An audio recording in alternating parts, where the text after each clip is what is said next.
I experienced this in November 2021, and to be honest, after that night, every time I head out on a long road trip alone, especially when I see a rest stop or roadside motel sign at night, the same coldness hits my stomach. At the time, I was traveling from Indianapolis to Knoxville.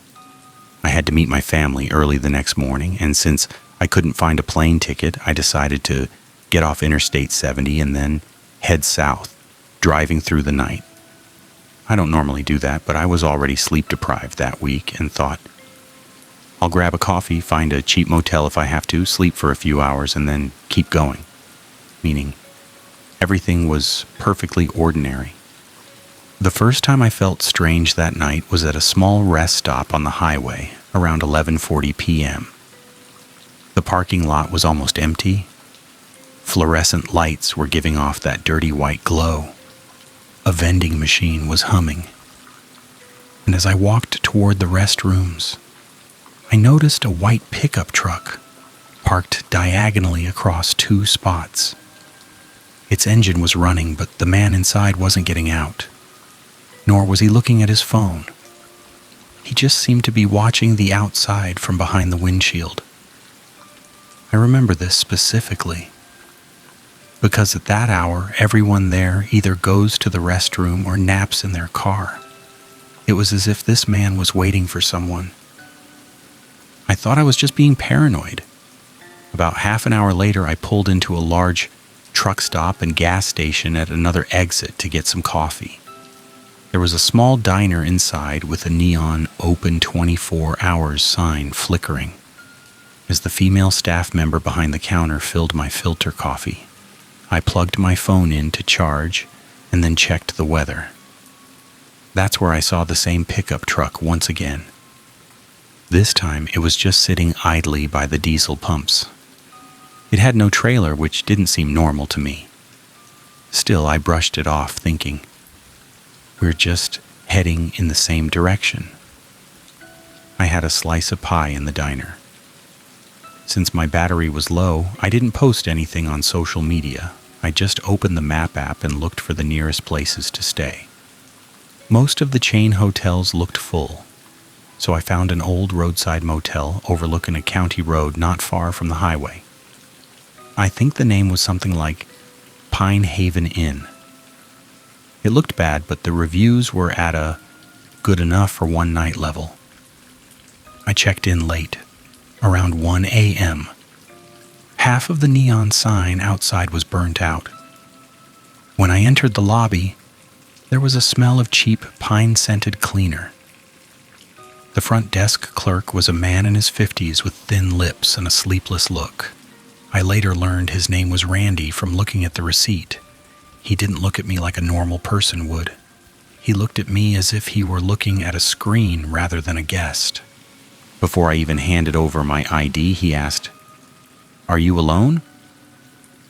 I've seen motels ask this for security, but the way this man asked was strange.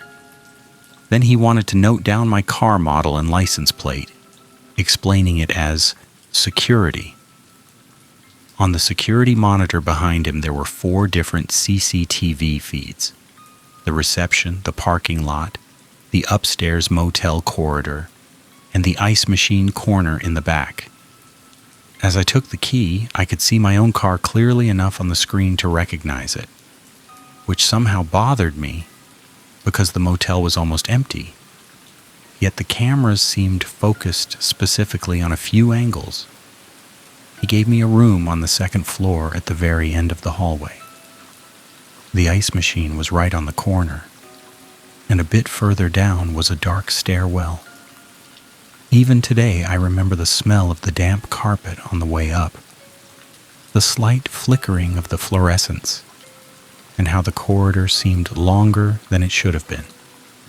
I went into the room, locked my door, put on the chain, drew the curtains, and as soon as I sat on the bed, that familiar gut feeling started.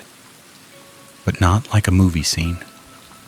More like the back of my brain constantly saying, something is wrong here. I tried to be logical.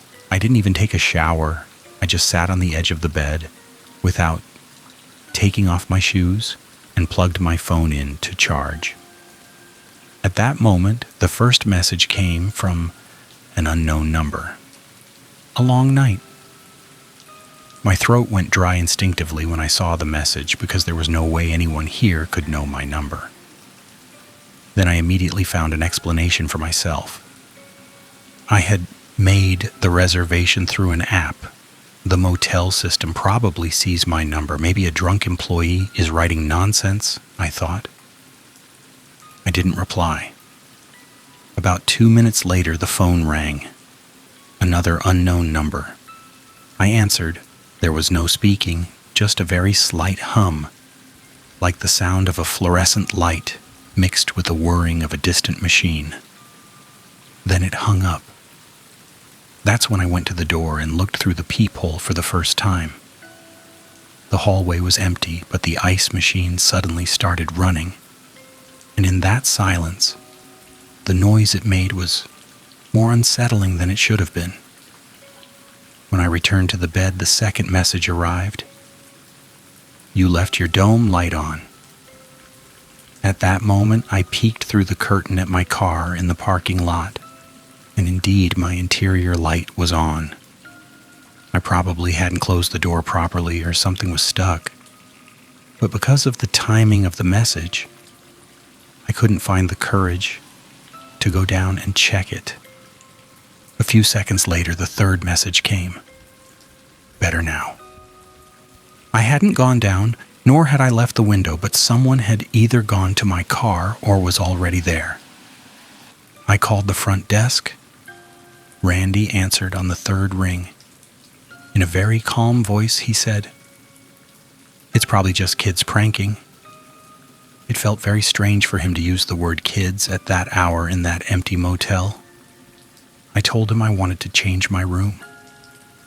You'll feel safer on this floor. The lower floor faces the back parking area, he said. It felt like the staff member was trying to keep me where I was rather than helping me. I took my bag and decided to go down to the lobby, because staying in the room didn't feel logical at all. As I walked down the hallway, I didn't hear a door opening behind me, but there was a very light second rhythm mixing with my footsteps. Sometimes people are deceived by their own sound, so I didn't even turn around. I just walked faster. When I entered the lobby, Randy was nowhere to be seen. The coffee machine was clicking in keep warm mode. The light from the vending machine seemed enough for the dim lobby on its own, and the security monitor was on. That's when I realized everything was really going downhill, because on the top right corner of the monitor, I could see the hallway I was just in, and there was someone in front of my room door. He wasn't knocking or standing, he was crouching and seemed to be messing with the lock with something thin and shiny. I couldn't see his face clearly, but his shoulder structure and baseball cap looked like the man I saw at the truck stop. On the other screen, the parking lot was visible, and the white pickup truck was parked 2 spots away from my car. I didn't scream or run at that moment because I felt like I was inside something but didn't know what it was. Just as my shoulder tensed while looking at the monitor, I heard Randy behind me say, "Were you looking for something?" When I turned around, he had a ring of keys in his hand and an expression on his face that wasn't like someone trying to calm me down, but like someone trying to gauge what I had noticed. I told him I forgot my medicine in the car and was going out to get it. When I tried to look at the monitor again, he switched the screen to another camera and said, "This system runs with a delay sometimes." He didn't apologize or seem surprised at all while saying this. The moment I stepped out of the lobby door, the pickup truck's headlights flicked on. Seeing this, I ran to my car without even returning the room key, locked the doors, and started the engine. I wasn't someone who screamed in panic or overreacted, but my hands were shaking, I was in that state where the body takes over the decision-making mechanism before you do and says, "Get out of here." The motel exit connected directly to the county road. As I tried to return to the highway, the pickup also moved, coming out behind me and maintaining a certain distance. That was when I felt the danger to my core and called 911. I didn't lower the volume and tried to speak clearly so the operator could get my location correctly. I explained the name of the motel I was at, the county road number, the vehicle behind me, and the messages in my room. The operator said the nearest county sheriff patrol was on the way and that a highway patrol unit had also been dispatched to the area. They even asked me to go to a well-lit, crowded place, if possible, so I decided to return to the gas station I had just passed. At least that place had cameras. The pickup wasn't following me very closely, which was even worse. Because when someone gets right on your tail to scare you, you can understand their intent, but someone who keeps their distance and drives calmly seems sure of themselves, as if they already know where you're going. As soon as I entered the truck stop, I saw a sheriff's SUV by the pumps. Only then could I breathe. But when I looked back, the pickup didn't enter.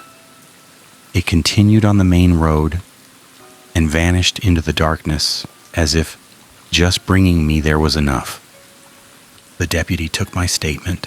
I showed the messages. They went back to the motel and talked to the clerk, then came back and told me they weren't sure if the CCTV system was recording, and that the clerk said something about guest panic. In other words, there was nothing tangible in his hand.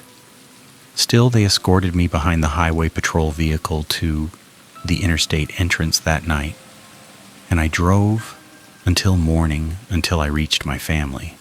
The worst part of the incident was that it didn't end there, because 2 weeks later, during a routine oil change, the technician called me under the service lift and showed me a small magnetic GPS tracker attached to the top of the rear axle. It wasn't a professional device, just a cheap, black, palm-sized thing, and when I saw it, my stomach truly sank.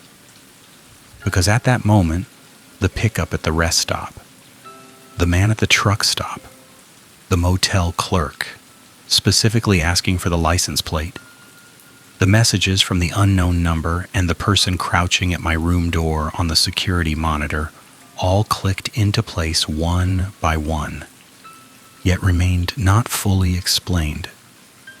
Did they put the tracker on at the first rest stop or while I was having coffee at the diner? Was the motel random, or was that clerk part of it in that region? I don't know. Nothing was finalized in the sheriff's report. The numbers turned out to be prepaid, and the motel changed hands a few months later. But the thing that still disturbs me the most is this. That night when I looked at the security monitor in the lobby, the very second I saw the man at my room door on the screen, Randy was standing right behind me, meaning the person watching me, following me, and using my number was highly likely never just one person.